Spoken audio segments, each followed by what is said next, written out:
અરે સર, આ ભરત સરનો લેક્ચર તો 9th માં પણ છે અને ઈ જ સેમ ટાઈમે 10th માં પણ છે. ટાઈમ ટેબલ બનાવતી વખતે દર વખતે આ જ માથાકૂટ થાય.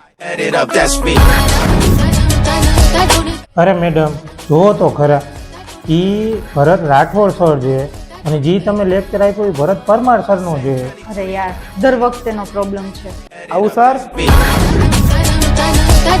આવો આવો પ્રિયંશુ. શું કે સાહેબ, આ કયા યુદ્ધની તૈયારી કરો તમે? ના ભાઈ ના, યુદ્ધ શું કરશું, અમારે દર વખતની આ માથાકૂટ વાળું ટાઈમ ટેબલ બનાવી છે. બોલો બોલો, તમે શું પધાર્યા? અરે સાહેબ, હું તો ઓલા એડમિશનના વિડીયોની વાત કરવા આવ્યો હતો, પણ આ તમને જો લાગતું નથી આજ મેળ પડ્યો.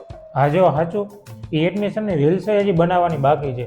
હવે આમાં ટાઈમ ટેબલ બનાવો કે તારી રીલ્સ બનાવો? પણ સર આપણે તો ઓલી ERP યુઝ નથી કરતા, તો એમાં ટાઈમ ટેબલ બનતું હશે ને તો એમાં બનાવી લ્યો ને. ERP તો છે જ, પણ ERPમાં નાખવા પહેલા લેક્ચર દેવા એ પહેલા મેન્યુઅલી કરવું પડે અને પછી આમાંથી જોઈને ખાલી આમાં ડેટા એન્ટ્રી જ કરવાની હોય. અરે મોટા સાહેબ, આ AI ના ટાઈમમાં કઈ 2G સ્પીડ વાળી ERP યુઝ કરો? આ તો 10 સેકન્ડનું કામ છે.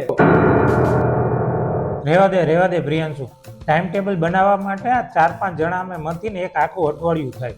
અરે સર, આ બધું થઈ જાય. તમને US ની રેન્ડે સ્કૂલ મેનેજમેન્ટ સોફ્ટવેર વિશે નથી ખબર?